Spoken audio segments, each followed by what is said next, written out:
الحمدللہ رب العالمین والصلاة والسلام علی رسولہ الکریم وعلی آلہ واصحابہ اجمعین اما بعد فاعوذ باللہ من الشیطان الرجیم بسم اللہ الرحمن الرحیم رب اشرح لی صدری ویسر لی امری واحلل عقدۃ من لسانی یفقہوا قولی۔ اللہ تعالیٰ نے قرآن میں فرمایا ادعونی استجب لکم، تم مجھے پکارو میں تمہاری دعا کو قبول کروں گا۔ تو یہاں پر ہمیں کیا پتہ لگتا ہے کہ اللہ تعالیٰ نے ایک کمٹمنٹ دے دی ہے کہ جب بھی تم مجھے پکارو گے تو میں تمہاری دعا کو قبول کروں گا۔ ایک روایت میں آتا ہے نبی صلی اللہ علیہ وسلم نے فرمایا الدعاء هو العبادہ، دعا کو ہی آپ صلی اللہ علیہ وسلم نے عبادت کہا کہ دعا جو ہے وہ عین عبادت ہے۔ جیسے ہم نماز پڑھتے ہیں تو نماز بھی عبادت ہے، اور نماز میں بھی ہم دعا کرتے ہیں اہدنا الصراط المستقیم صراط الذین انعمت علیہم غیر المغضوب علیہم ولا الضالین، یہ بھی دعا ہے۔ تو دعا کو اٹسیلف رسول اللہ صلی اللہ علیہ وسلم نے فرمایا کہ یہ بھی عبادت ہے، اور دعا میں اتنی طاقت ہے کہ آپ صلی اللہ علیہ وسلم نے فرمایا، ابن حبان کی روایت ہے کہ تقدیر کو دعا ہی ٹال سکتی ہے۔ حالانکہ تقدیر کے بارے میں ہمارا کیا ایمان ہے کہ جب ہم اس دنیا میں آتے ہیں آنے سے پہلے ہی اللہ تعالیٰ نے ہمارا رزق لکھ دیا ہوتا ہے، اور ہماری عمر کتنی ہوگی، کتنا عرصہ زندہ رہیں گے وہ بھی لکھ دی جاتی ہے، کیا کیا مصیبتیں ہماری زندگی میں آئیں گی وہ بھی لکھ دی جاتی ہیں، کیا کیا پریشانیاں ہماری زندگی میں آئیں گی وہ بھی لکھ دی جاتی ہیں، کیا کیا نعمتیں ہمیں ملیں گی وہ بھی لکھ دی جاتی ہیں۔ اور پھر اس روایت میں کیا آتا ہے کہ پھر قلم جو ہے وہ خشک ہو گئے، اب جو لکھ دیا گیا وہ تبدیل نہیں ہو سکتا۔ لیکن آپ صلی اللہ علیہ وسلم نے فرمایا کہ دعا ایسی چیز ہے کہ جو تقدیر کو بھی تبدیل کر سکتی ہے، تو اتنی طاقت ہے دعا میں۔ اب دعا کے بارے میں آپ صلی اللہ علیہ وسلم نے بہت زیادہ ترغیب دلائی، صحابہ کو بھی بہت زیادہ اس چیز کی ترغیب دی، اور آپ صلی اللہ علیہ وسلم کے اپنا بھی معمول کیا تھا کہ وہ کثرت سے دعا کیا کرتے تھے، اور آپ صلی اللہ علیہ وسلم نے بہت سارے لوگوں کے لیے دعائیں کی، اور اللہ تعالیٰ نے آپ صلی اللہ علیہ وسلم کی دعاؤں کو قبول فرمایا۔ آپ صلی اللہ علیہ وسلم کی اگر ہم سیرت کا مطالعہ کریں تو ہمیں بہت سارے ایسے واقعات ملیں گے کہ آپ صلی اللہ علیہ وسلم کسی خاص شخص کے لیے دعا کی اور اللہ تعالیٰ نے قبول فرمائی، کسی خاص موقع پہ کسی خاص چیز کے لیے دعا کی تو اللہ تعالیٰ نے قبول فرمائی۔ ابو ہریرہ رضی اللہ عنہ، ان کی جو والدہ تھی وہ مشرکہ تھی، ایمان ابھی نہیں لائی تھی۔ ایک دن اپنی والدہ کے پاس گئے اور ان کو جا کے اسلام کی دعوت دی۔ جب اسلام کی دعوت دی تو ان کی والدہ نے اسلام کے بارے میں کچھ ایسے کلمات کہے کہ انہیں پسند نہیں آئے۔ ابو ہریرہ رضی اللہ عنہ پریشان ہو گئے، رونا شروع ہو گئے، اور اسی روتے ہوئے آنسوؤں کے ساتھ اپنے گھر سے نکلے اور سیدھے بھاگے ہوئے پہنچے رسول اللہ صلی اللہ علیہ وسلم کے پاس۔ آپ صلی اللہ علیہ وسلم کے پاس پہنچے اور جا کر عرض کیا کہ یا رسول اللہ، میں نے اپنی والدہ کو اسلام کی طرف بلایا اور انہوں نے اسلام کے بارے میں نازیبہ کلمات کہے ہیں، تو آپ میری والدہ کے لیے دعا کر دیجئے۔ تو آپ صلی اللہ علیہ وسلم نے اسی وقت دعا کی کہ اللہ اس کی والدہ کو ہدایت عطا فرما۔ دعا کر دی۔ اب ابو ہریرہ رضی اللہ عنہ واپس پہنچے، گھر کی طرف جا رہے تھے۔ جب گھر پہنچے تو دروازہ بند تھا اور پانی کے گرنے کی آواز آ رہی تھی۔ تو اب جب وہ پانی کے گرنے کی آواز آ رہی تھی تو اندر سے والدہ نے کہا کہ ابو ہریرہ باہر ہی رکے رہنا، کیونکہ وہ کیا کہہ رہی تھی، وہ غسل لے رہی تھی۔ اب ہمارے گھروں میں تو اس وقت غسل کے انتظامات الگ ہے نا، واش روم الگ بنا ہوا ہے، کمرہ الگ بنا ہوا ہے۔ پہلے زمانے میں کیا تھا کہ ان لوگوں کے پاس اتنے وسائل نہیں ہوتے تھے، چھوٹے چھوٹے گھر ہوتے تھے، ایک ہی چھت ہے، اسی میں ایک کونے میں کھانے پکانے کا انتظام ہے، ایک جگہ پہ تھوڑا سا سونے کا انتظام ہے، ایک جگہ پہ نہانے کا انتظام ہے۔ تو وہ غسل لے رہی تھی، تو جب وہ غسل لے کے فارغ اندر گئے تو اندر جا کے ابو ہریرہ رضی اللہ عنہ نے بولا کہ ابو ہریرہ مجھے کلمہ پڑھا دو، میں مسلمان ہونا چاہتی ہوں، مجھے کلمہ پڑھا دو۔ انہوں نے کلمہ پڑھایا، اور کلمہ پڑھایا تو خوشی کے آنسو نکلنا شروع ہوئے۔ پھر انہیں آنسوؤں کے ساتھ بھاگے بھاگے رسول اللہ صلی اللہ علیہ وسلم واپس پہنچے کہ یا رسول اللہ، آپ کو میں نے بتانا تھا کہ میری والدہ نے کلمہ پڑھ لیا، مسلمان ہو گیا، اللہ تعالیٰ نے آپ کی دعا کو قبول فرما دیا۔ تو آپ صلی اللہ علیہ وسلم نے ان کے حق میں دعا کی اور اللہ تعالیٰ نے ان کی دعا کو قبول فرمایا۔ اسی طریقے سے رسول اللہ صلی اللہ علیہ وسلم نے عمر رضی اللہ عنہ کے لیے بھی دعا کی تھی۔ آپ صلی اللہ علیہ وسلم نے دعا کی اللہ تعالیٰ سے کہ یا اللہ، دو عمر میں سے کسی ایک عمر کے ذریعے سے اسلام کو قوت نصیب فرما۔ عمر ابن الحشام اور عمر ابن الخطاب۔ ابو جہل کا نام کیا تھا؟ عمر ابن الحشام، اور عمر فاروق رضی اللہ کا نام تھا عمر ابن الخطاب۔ اور ایک روایت میں آتا ہے کہ آپ صلی اللہ علیہ وسلم نے یہ دعا کی کہ یا اللہ، ان دونوں عمر میں سے جو تجھے زیادہ محبوب ہے اس کے ذریعے سے اسلام کو قوت نصیب فرما۔ تو اللہ تعالیٰ نے عمر ابن الخطاب رضی اللہ عنہ کو ہدایت عطا فرمائی، اسلام کی دولت عطا فرمائی، اور عمر رضی اللہ عنہ کے ذریعے سے اسلام کو وہ مقام دے کے آج 14 سال کے بعد بھی ہم سب جانتے ہیں کہ اللہ تعالیٰ نے عمر رضی اللہ عنہ کے ذریعے سے اسلام کو کتنا زیادہ سربلندی عطا فرمائی۔ تو وہ بھی کیا تھا؟ رسول اللہ صلی اللہ علیہ وسلم کی دعا کا نتیجہ تھا، اور رسول اللہ صلی اللہ علیہ وسلم نے ان کے لیے دعا کی تھی۔ اسی طریقے سے سعد بن ابی وقاص رضی اللہ تعالیٰ عشرہ مبشرہ میں سے ہیں، ان کے لیے بھی آپ صلی اللہ علیہ وسلم نے دعا کی تھی کہ اے اللہ سعد کی دعاؤں کو قبول فرما، سعد کی دعاؤں کو قبول فرما، اور اللہ کے رسول صلی اللہ علیہ وسلم کی دعا قبول ہوئی، اور صحابہ فرماتے ہیں کہ سعد بن ابی وقاص رضی اللہ عنہ مستجاب الدعوات بنے کہ وہ جو بھی دعا کیا کرتے تھے اللہ تعالیٰ ان کی دعا کو رد نہیں کیا کرتا تھا۔ جلیبیب رضی اللہ عنہ ایک صحابی تھے، بہت ہی فقیر فقراء صحابہ میں سے تھے، آپ صلی اللہ علیہ وسلم نے ان کے حق میں بھی دعا کی۔ آپ صلی اللہ علیہ وسلم نے ایک ان کو بلایا اور ان کو کہا کہ جلیبیب فلاں انصاری کے گھر میں جاؤ اور ان سے کہو کہ وہ اپنی بیٹی کا رشتہ تمہارے ساتھ کر دے۔ انہوں نے کہا یا رسول اللہ میرے پاس نہ مال ہے نہ حسب نسب ہے، مجھے وہ رشتہ کیوں دیں گے؟ آپ صلی اللہ علیہ وسلم نے فرمایا کہ ان سے جا کے ہو کہ اللہ کے رسول کہہ رہے ہیں کہ اپنی بیٹی کا رشتہ میرے ساتھ کر دیں، یعنی جلیبیب رضی اللہ عنہ کے ساتھ کر دیں۔ جب وہ گئے رشتے کی بات کی تو ان کے والدین کو تھوڑا سا ہوا کہ بھائی جلیبیب کے پاس تو کچھ بھی نہیں ہے، نہ مال ہے نہ خوبصورت ہے نہ کوئی اعلیٰ خاندان ہے۔ آج بھی ہمارے دور میں بھی کیا ہوتا ہے کہ ہم جب کسی لڑکے کے ساتھ رشتہ کرنے لگتے ہیں پہلے کیا چیز دیکھتے ہیں؟ لڑکا مالدار ہے کہ نہیں ہے، کس خاندان سے تعلق رکھتا ہے، اس کی تعلیم کتنی ہے، دیکھنے میں خوبصورت ہے کہ نہیں ہے۔ تو وہ سارے فیکٹرز اس وقت بھی ایسے ہی تھے، تو وہ تو کچھ بھی نہیں تھا جلیبیب رضی اللہ عنہ کے پاس۔ بہرحال شادی ہوگی تو جس وقت شادی ہوئی تو جلیبیب رضی اللہ عنہ کے پاس کچھ بھی نہیں تھا۔ شادی ہوئی تو آپ صلی اللہ علیہ وسلم نے ان کے حق میں دعا کی، ان کے حق میں دعا کی۔ جب شادی ہوگی تو آپ صلی اللہ علیہ وسلم نے دعا کی اللہم صب الخیر علیہم صبا، یا اللہ ان لوگوں کے لیے، ان دونوں کے لیے خیر و برکت کے دروازوں کو کھول دے۔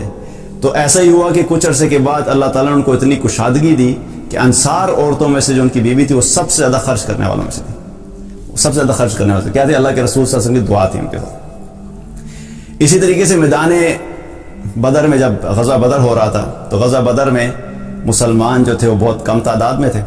اب آپ صلی اللہ علیہ وسلم جب غزوہ میدان بدر میں پہنچے تو آپ صلی اللہ علیہ وسلم نے اللہ سبحانہ تعالیٰ کے سامنے دعا کی کہ یا اللہ ان کے پاس کپڑے نہیں ہیں، ان کو پہننے کے لیے کپڑے عطا فرما، یا اللہ ان کے پاس کھانے کے لیے کھانا نہیں ہے، ان کو کھانا عطا فرما، یا اللہ ان کے پاس سواریاں نہیں ہیں، ان کو سواری عطا فرما۔ اب صحابہ جو وہاں پہنچے تھے بہت سارے ایسے صحابہ تھے جن کے پاس چپل بھی نہیں تھے پہننے کے لیے، اور وہ ننگے پاؤں وہاں پہ پہنچے، اور بائی دا ٹائم وہ میدان بدر میں پہنچے تھے ان کے پاؤں زخمی ہو چکے تھے، وہ چل بھی نہیں سکتے تھے، یہ حالات تھے ان کے۔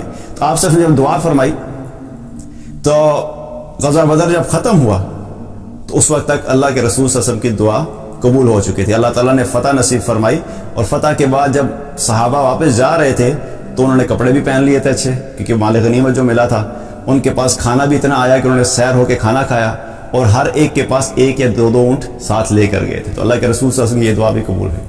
اور اسی طریقے سے میدان بدر میں ہی آپ صلی اللہ علیہ وسلم جب پہنچے تھے تو مسلمان چونکہ کمزور حالت میں تھے تو آپ صلی اللہ علیہ وسلم نے اللہ کے سامنے دعا کرنا شروع کی کہ یا اللہ یہ بہت تھوڑے سے ہیں، اگر یہ آج ختم ہو گئے تو اس دنیا میں تیرا نام لینے والا کوئی نہیں ہوگا، تو ہماری مدد فرما۔ اب اتنی دعا کر رہے تھے کہ ابو بکر رضی اللہ عنہ وہاں پہ موجود تھے، آپ صلی اللہ علیہ وسلم دعا کر رہے تھے، دعا کرتے کرتے آپ صلی اللہ علیہ وسلم کے جو کندھے پہ کپڑا تھا وہ گر گیا، تو ابو بکر رضی اللہ عنہ نے وہ کپڑا اٹھایا، دوبارہ واپس رکھا اور عرض کیا کہ یا رسول اللہ آپ نے اپنے رب کے سامنے بہت زیادہ آہوزاری کر لی ہے، انشاءاللہ تعالی اللہ بہتر کرے گا۔ تو اللہ تعالیٰ نے وعدہ فرمایا تھا کہ میں آپ کی مدد کروں گا۔ جب یہ ہوا تو اللہ تعالیٰ نے وحی نازل کر دی، وہاں پر وحی نازل کر دی انی ممدکم بألف من الملائکۃ مردفین، کہ اے میرے نبی ہم آپ کی مدد کے لیے 1000 فرشتے بھیجیں گے جو آگے پیچھے آئیں گے۔ تو یہ اللہ سبحانہ تعالیٰ کی طرف سے وحی نازل ہوگی آپ صلی اللہ علیہ وسلم کی دعا کے نتیجے میں کہ ہم آپ کی مدد کریں گے 1000 فرشتوں کے ذریعے سے۔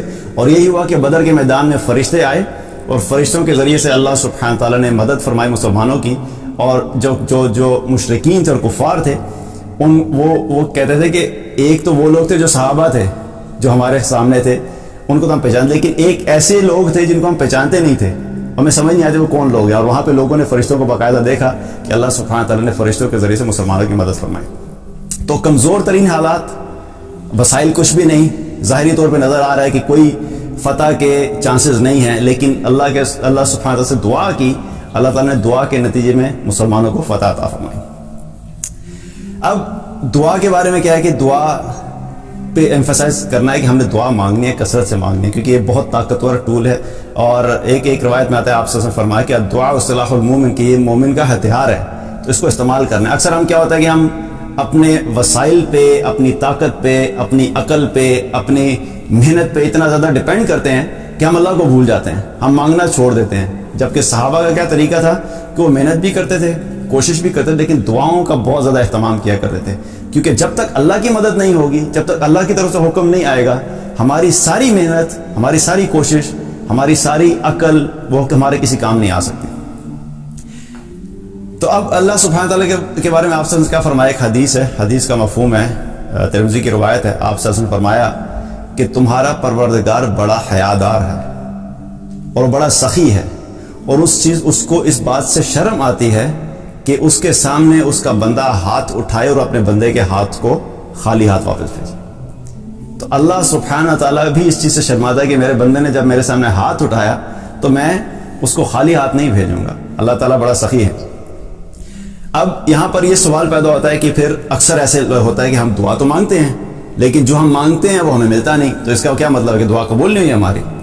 اس کے بارے میں آپ صلی اللہ علیہ وسلم نے بہت ہی خوبصورت طریقے سے ایک حدیث میں بتایا، مسند احمد کی روایت ہے، لیکن اس کے بارے میں آنے سے پہلے میں آپ کے سامنے ایک ایگزامپل رکھتا ہوں، اس سے پھر انشاءاللہ بات سمجھ آ جائے گی۔ ہمارے گھر میں جب چھوٹے بچے ہوتے ہیں نا تو ماں باپ کے پاس آتے ہیں، وہ آ کے چاکلیٹ مانگتے ہیں، چاکلیٹ چاہیے، آپ دے دیتے ہیں، ماں باپ دے دیتے چاکلیٹ دے، پھر تھوڑی دیر گزرتی ہے، تھوڑی دیر بعد بچہ پھر آتا ہے، مجھے ایک اور چاہیے۔ اچھا ماں باپ کہتے ہیں کہ چلو آج کے دن کا ویسے تو کوٹا پورا ہو گیا لیکن ایک اور دے دیتے ہیں، ایک اور دے دی۔ اچھا پھر تھوڑی دیر بعد آتے ہیں اور جب دیتے ہوئے کہتے ہیں کہ اب 2 دن سے پہلے مانگنا نہیں، 2 دن سے پہلے تمہیں نہیں ملے گی۔ پھر تھوڑی دیر گزرتی ہے، بچہ پھر آتا ہے، چاکلیٹ چاہیے۔ اب ماں باپ کیا کہتے ہیں؟ نہیں اب نہیں ملے گی۔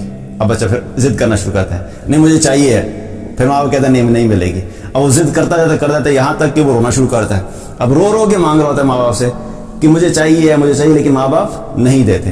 دیکھنے والا کہہ سکتا ہے کہ یار کتنے ظالم ماں باپ ہیں کہ بچہ اتنا رو رہا ہے، چاکلیٹ مانگ رہا ہے، دے دو، کیا فرق پڑتا ہے؟ لیکن ماں باپ کو پتا ہے کہ اس نے پہلی چاکلیٹ اتنی کھائی ہوئی ہے، اگر یہ زیادہ کھائے گا تو اس کے دانت بھی خراب ہو سکتے ہیں، اس کی صحت کے لیے بھی نقصان دہ ہے، اس کی بھوک کے اوپر بھی فرق پڑے گا، یہ ہائپر ایکٹیو بھی ہو جائے گا۔ تو والدین کو پتا ہوتا ہے کہ اس وقت اس کے لیے چاکلیٹ جو ہے وہ نقصان دہ ہے، تو اس وقت نہیں ملے گی۔ ہاں 2 دن بعد لے لینا، 3 دن بعد لے لینا، جب والدین سمجھتے ہیں کہ اب اس کو ملنی چاہیے تب اس کو دے دی جاتی ہے۔ ہمارا معاملہ بھی اللہ سبحانہ تعالیٰ کے ساتھ ایسا ہی ہے۔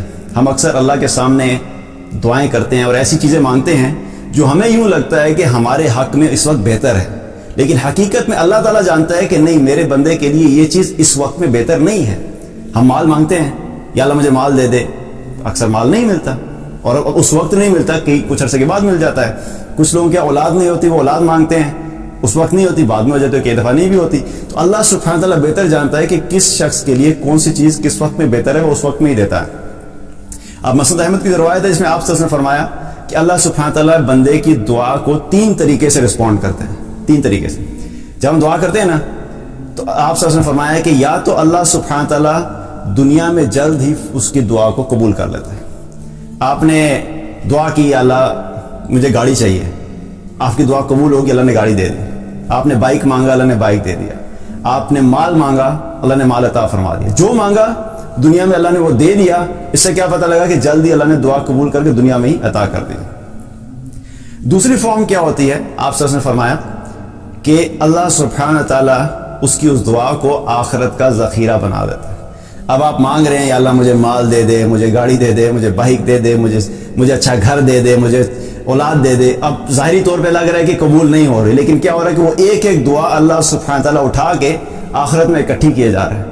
تو وہاں پر اللہ سبحانہ تعالیٰ ایک ذخیرہ بنا دے گا، اور قیامت کے دن جب انسان پہنچے گا تو اس کو نظر آئے گا کہ اس نے کتنی دعائیں کی تھی، اس کے بدلے میں اس کو کیا کچھ آخرت میں مل رہا ہے۔ تو وہ حسرت کرے گا کاش کہ میری کوئی بھی دعا دنیا میں قبول نہ ہوئی ہوتی، کیونکہ آج کے دن جو یہ چیز مجھے مل رہی ہے اگر میری دنیا میں کوئی بھی قبول نہ ہوئی تو میرے لیے زیادہ فائدہ تھا کہ آج کے دن میں اس سے فائدہ حاصل کر لیتا۔ تو دوسری فارم کیا ہے کہ اللہ سبحانہ تعالیٰ اس دعا کو آخرت میں ذخیرہ بنا دیتا ہے۔ تیسری فارم کیا ہے کہ آپ صلی اللہ علیہ وسلم نے کیا فرمایا کہ اللہ سبحانہ تعالیٰ اس کی اس دعا کے بدلے میں اس کے برابر کسی مصیبت کو ٹال دیتا ہے، اس کی مصیبت کو دور کر دیتا ہے۔ مثلا آپ کو بائک چاہیے تھا، اب بائک کتنے کا، 50,000 روپے کا مثال کے طور پر بائک ہے۔ آپ نے کہا یا اللہ مجھے بائک چاہیے، اب بائک ملا نہیں اور کچھ بھی نہیں ہوا اور زندگی چلتے جا رہے، اور ہمیں لگا کہ ہماری دعا قبول نہیں ہوئی۔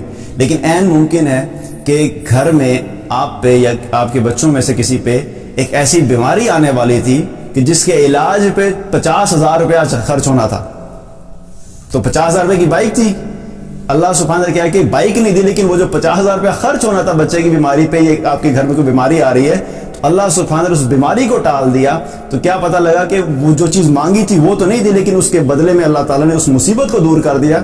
تو حقیقت میں کیا ہوا کہ یہ بھی دعا اللہ نے قبول کر کے ہماری مصیبت کو ٹال دیا. تو یہ 3 فارمز ہوتی ہیں جس میں اللہ سبحانہ تعالیٰ دعاؤں کو رسپونڈ کرتا ہے، اور تینوں کو اگر دیکھا جائے تو ہمارے لیے کیا ون ون سچویشن ہے. دنیا میں فوراً قبول ہوگی تب بھی فائدہ، اگر نہیں قبول ہوئی تو ذخیرہ آخرت میں بن گیا تب بھی فائدہ، اور اگر وہ دعا قبول نہیں ہوئی اور اس کے بدلے میں اللہ نے کوئی مصیبت کو ٹال دیا تو تب بھی فائدہ. تو کیا ہوا کہ دعا ہماری ضائع نہیں ہوئی، تینوں فارم میں قبول ہوگی، لیکن ہمیں نظر نہیں آ رہا ہوتا کہ کس وقت ہماری دعا کس فارم میں قبول کی جا رہی ہے. اب آپ صلی اللہ علیہ وسلم نے دعا کے متعلق کچھ گائیڈ لائنز بھی بتائیں کہ جب دعا کرنے لگے تو ہمیں اپنی دعاؤں کے اندر کن چیزوں کا خیال رکھنا چاہیے تاکہ ہماری دعاؤں میں اثر ہو، تاکہ ہماری دعائیں قبول ہوں اور اللہ تعالیٰ ان کو قبولیت کا شرف عطا فرمائے. صحیح بخاری کی ایک روایت ہے، آپ صلی اللہ علیہ وسلم نے فرمایا، اس کا مفہوم ہے کہ جب بھی اللہ سے دعا کرو اپنے گمان کو درست کرو، کہ اللہ سبحانہ تعالیٰ بندے سے اس کے گمان کے مطابق ہی معاملہ کرتا ہے، اور اس یقین سے دعا کرو کہ اللہ دعا قبول کرے گا. اب کیا ہوتا ہے کہ ہم جب ہاف ہارٹیڈلی مانگتے ہیں، ہمارے دعا کا جب سٹارٹ ہی یہی ہوتا ہے، اچھا میں کر لیتا ہوں، پتہ نہیں میری سنی جائے گی کہ نہیں سنی جائے گی، اچھا میں ٹرائی کر لیتا ہوں لیکن مجھے پتہ ہے میری نہیں سنی جانی.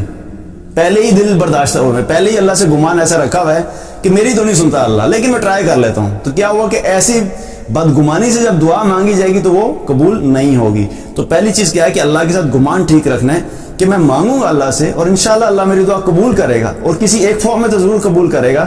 سو بی پازیٹیو اباؤٹ اللہ سبحانہ تعالیٰ، کہ اللہ کے ساتھ اللہ کے بارے میں ایک پازیٹیو رہنا ہے، آپٹیمسٹک رہنا ہے، اور مستقل دعا مانگتے رہنے کہ انشاءاللہ اللہ میری دعا کو ضرور قبول کرے گا، کیونکہ اللہ تعالیٰ ہمارے گمان کے مطابق ہمارے ساتھ معاملہ کرتا ہے. دوسری چیز جو آپ صلی اللہ علیہ وسلم نے فرمائی، مسند احمد کی روایت ہے، اس کا مفہوم ہے کہ آپ صلی اللہ علیہ وسلم نے فرمایا کہ اللہ سبحانہ تعالیٰ غافل دل کی دعا قبول نہیں کرتا. جو دعا غفلت سے مانگی جاتی ہے وہ قبول نہیں ہوتی. غفلت سے کیا مراد ہے کہ دعا کے لیے بیٹھے، زبان پہ تو الفاظ چل رہے ہیں، یا اللہ مشکل آسان کر دے، یا اللہ بیماری دور کر دے، یا اللہ مصیبت آسان کر دے، لیکن دماغ میں کیا چل رہا ہے؟ دل اور دماغ جو ہے نا وہ کہیں اور چل رہا ہے. اچھا فلاں اسپتال جاؤں گا، فلاں بندے کے پاس جاؤں گا. اب دماغ اور دل مخلوق کی طرف ہے اور زبان پہ الفاظ پہ دعا چل رہی ہے. تو کیا ہے کہ غفلت کے ساتھ مانگی ہوئی دعا کے بارے میں آپ صلی اللہ علیہ وسلم نے کیا فرمایا کہ غفلت کے ساتھ مانگی ہوئی دعا قبول نہیں ہوتی.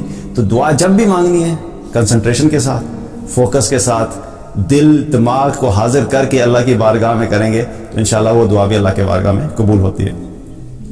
تیسری چیز آپ صلی اللہ علیہ وسلم نے کیا فرمائی کہ جلد بازی والی دعا قبول نہیں ہوتی.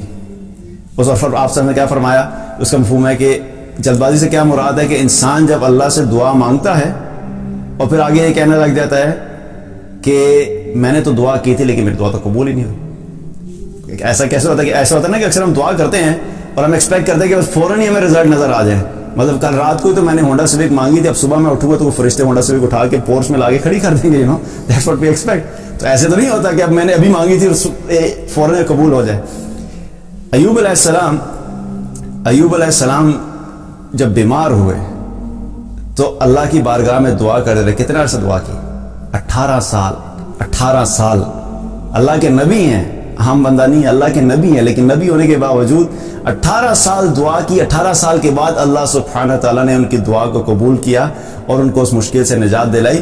تو ڈیوریشن کتنی ہے ہم میں سے کسی کو پتہ نہیں ہوتا ہے کہ ہماری دعا کس وقت قبول ہونی ہے. لیکن پوائنٹ یہاں پہ کیا ہے کہ ہمیں گیو اپ نہیں کرنا، ہمیں جلد باز نہیں ہونا، ہمیں فوراً اس چیز پہ کنکلوژن نہیں لے آنا کہ نہیں ہماری دعائیں قبول نہیں ہوتی. میرا ایک دوست ہے، اس کی جب شادی ہوئی تو اس کے یہاں اولاد نہیں تھی. 1 سال گزرا، 2 سال گزرے، 3 سال گزرے. فیملی کے اندر جب 2 سے 3 سال گزرتے ہیں تو ویسے ہی باقی فیملی والوں کے پیٹ میں درد ہونا شروع ہو جاتا ہے کہ پتہ نہیں اولاد کیوں نہیں ہو رہی. سو اب میرے سے بات ہو رہی ہے اس سے تو مجھے کہتا ہے کہ یار تیمور جو ہے میری اولاد نہیں ہو رہی تھی، لیکن مجھے لوگوں نے بڑا کہا کہ فلاں مزار پہ چلے جاؤ، فلاں جگہ پہ چادریں ڈالو، فلاں جگہ پہ یہ کرو. کہتا ہے میں نے بھی ایک فیصلہ کیا تھا کہ میں بھی ڈھیٹ ہو کے اپنے رب کے سامنے بیٹھ گیا. اس نے لٹرلی مجھے الفاظ کہتا میں ڈھیٹ ہو کے میں نے مانگنا شروع کر دیا. اب میں نے نمازیں پڑھ کے اللہ سے مانگنا شروع کیا. 1 سال، 2 سال، 3 سال، 4 سال، 5، کہتا ہے 8 سال کے بعد اللہ تعالیٰ نے مجھے اولاد دی، اور اولاد بھی کہہ دی ٹوئنز دیے. میں نے کہا یار تو بڑے زور دی دعا مانگی سی, مطلب 8 سال کے بعد ٹوینس دیے, سبحان اللہ. تو مطلب پوائنٹ کیا تھا, کہتا میں بھی ڈھیٹ ہو کے مانگتا رہا کہ میں بھی اسی سے مانگوں گا جس نے فیصلہ کرنا ہے. تو مجھے 8 سال کے بعد اولاد اللہ تعالیٰ نے عطا فرمائی. تو کیا مطلب ہے کہ جلد بازی جب ہم کرتے ہیں کسی چیز میں تو اس پہ بھی دعا قبول نہیں ہوتی. ہمیں کنکلوژن پہ فوراً جمپ نہیں کرنا چاہیے, ہم نے مانگتے رہنا. کب قبول ہوگی؟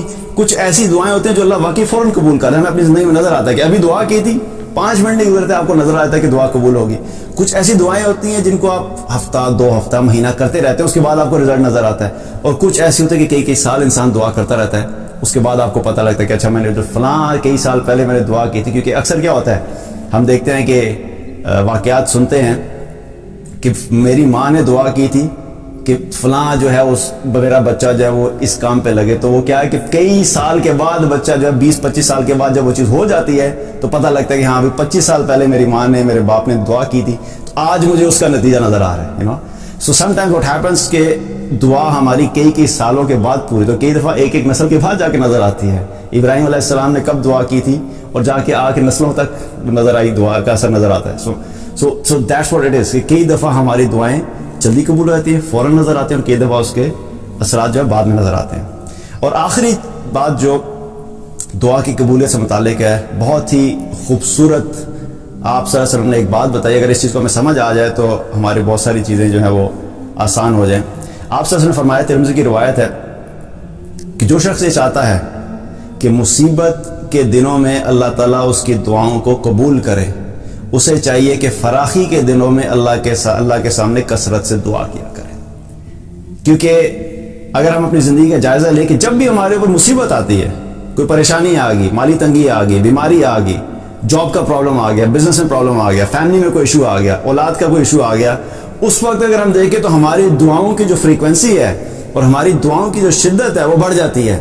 ہر نماز کے بعد دعائیں کر رہے ہیں, اور لمبی لمبی دعائیں کر رہے ہیں, اور تہجد پہ بھی اٹھنا شروع کر دیتے ہیں, اس پہ بھی دعائیں کر رہے ہیں. جو ہی ہماری مشکل اور مصیبت دور ہوتی ہے, اللہ تعالیٰ اس مصیبت کو ٹال دیتا ہے, فراخی آ جاتی ہے, اس وقت کیا ہوتا ہے, اللہ ہمیں بھول جاتا ہے. اس وقت دعاؤں کی وہ کیفیت نہیں رہتی. اس وقت ہم بالکل ایسے ہو جاتا ہے جیسے کچھ تھا ہی نہیں. اللہ ہماری زندگی سے ویسی جو ہے نا وہ باہر ہو جاتے ہیں. تو کیا ہے کہ جب فراخی کی حالت ہو, جب اللہ نے مال عطا فرمایا ہے, جب اللہ نے عافیت عطا فرمائی ہے, جب اللہ نے آسانی عطا فرمائی ہے, اس صورت میں کیا کرنا ہے کہ اس صورت میں ہمیں کثرت سے دعاؤں کا اہتمام کرنا ہے. کیونکہ جو شخص فراخی کے دنوں میں اللہ کو یاد رکھتا ہے, تو یاد رکھو کہ اللہ مشکل کے دنوں میں اس شخص کو یاد رکھتا ہے. جو فراخی کے دنوں میں اللہ کو بھول جاتا ہے, پھر مصیبت کے دنوں میں, مشکلات کے دنوں میں بھی اللہ بھی اس کو یاد نہیں رکھتا. اور یہ ویسے بھی دیکھا جائے تو یہ تکبر کی نشانی ہے, کیونکہ اللہ کو ایسے لوگ ناپسند ہیں کہ جو دعا نہیں کرتے. اللہ کو ایسے لوگ ناپسند ہیں کہ جو اللہ سے مانگتے نہیں ہیں, اور اللہ کو ایسے لوگ پسند ہیں جو اللہ سے کثرت سے مانگتے ہیں. چاہے آپ کی ساری اسٹریٹجی اور سب کچھ آپ کے کنٹرول میں بھی ہے, اس کے باوجود اللہ سبحانہ تعالیٰ یہ دیکھنا چاہتا ہے کہ میرا بندہ میرے پہ ڈیپینڈنٹ ہے, میرا محتاج ہے. اللہ کو یہ بندے کی محتاجی, جب بندہ اپنی محتاجی اللہ کے سامنے شو کرتا ہے, وہ اللہ کو بہت پسند ہے. تو فراخی کے دنوں میں دعاؤں کو کثرت سے کریں تو انشاءاللہ مشکل کے دنوں میں اللہ تعالیٰ آسانی کا معاملہ فرمائے گا اور ہماری دعاؤں کو قبول فرمائے گا.